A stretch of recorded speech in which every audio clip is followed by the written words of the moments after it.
Hello guys, ഇന്ന് നമുക്ക് കുട്ടികൾക്കൊക്കെ സ്കൂളിലേക്ക് സ്നാക്ക് ബോക്സിൽ കൊടുത്തുവിടാൻ പറ്റുന്ന നല്ലൊരു ഹെൽത്തി റെസിപ്പി കണ്ടാലോ. അതിനായിട്ട് ഞാനിവിടെ 2 ഏത്തപ്പഴം എടുത്തിട്ടുണ്ട്. ഏത്തപ്പഴം ചെറിയ കഷ്ണങ്ങളായിട്ട് ഇതുപോലെ ഒന്ന് അരിഞ്ഞെടുക്കാം. ഇനി ഒരു പാനിലേക്ക് 1.5 ടേബിൾ സ്പൂൺ നെയ്യ് ഒഴിച്ച് കൊടുക്കുന്നുണ്ട്. ഇതിലേക്ക് കുറച്ച് കാഷ്നട്ട് ഇട്ടിട്ട് ചെറുതായിട്ടൊന്ന് റോസ്റ്റ് ചെയ്തെടുക്കാം. ഫ്ലെയിം കുറച്ച് വെക്കാനായിട്ട് ശ്രദ്ധിക്കണം.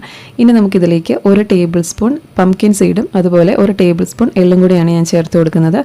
ജസ്റ്റ് ഒന്ന് ഇളക്കിയതിന് ശേഷം നമുക്ക് അരിഞ്ഞു വെച്ചിരിക്കുന്ന ഏത്തപ്പഴം ഇതിലേക്ക് ചേർത്ത് കൊടുക്കാം. പംകിൻ സീഡ് കുട്ടികൾക്ക് താല്പര്യമില്ലെന്നുണ്ടെങ്കിൽ അത് ഒഴിവാക്കിയിട്ട് ചെയ്യാവുന്നതാണ്. ഇവിടെ ഞാൻ മിക്കവാറും അത് ഒഴിവാക്കിയിട്ടാണ് കൊടുക്കാറുള്ളത്. ഇവിടെ വലിയ താല്പര്യമില്ല. അപ്പോൾ ഈ ഏത്തപ്പഴം നന്നായിട്ടൊന്ന് റോസ്റ്റായി വരുന്ന സമയത്ത് ഇതിലേക്ക് ഞാൻ 2 ടേബിൾ സ്പൂൺ തേങ്ങ ചേർത്ത് കൊടുക്കുന്നുണ്ട്. അപ്പോൾ തേങ്ങയും കൂടെ ചേർത്ത് നന്നായിട്ടൊന്ന് മിക്സ് ആക്കിയതിന് ശേഷം ഫ്ലെയിം ഓഫാക്കി വെക്കുക. ഇതൊന്ന് തണുത്ത് വരുന്ന സമയത്ത് മധുരം കുറവാണെന്നുണ്ടെങ്കിൽ ഒരല്പം ഡേറ്റ് സിറപ്പ്, ഈന്തപ്പഴത്തിൻ്റെ സിറപ്പ് ചേർത്ത് കൊടുക്കാവുന്നതാണ്. ഇതില്ലാന്നുണ്ടെങ്കിൽ നിങ്ങൾക്ക് ശർക്കര ഉരുക്കിയതാണെങ്കിലും ചേർത്ത് കൊടുക്കാം. കാൽഷ്യം, വൈറ്റമിൻസും ഒക്കെ അടങ്ങിയിട്ടുള്ള നല്ല ന്യൂട്രീഷ്യസ് ആയിട്ടുള്ള ഒരു സ്നാക്കാണ്. കുട്ടികൾക്കും മുതിർന്നവർക്കും ഒരേപോലെ കഴിക്കാം. അപ്പോൾ എല്ലാവരും ട്രൈ ചെയ്ത് നോക്കുക.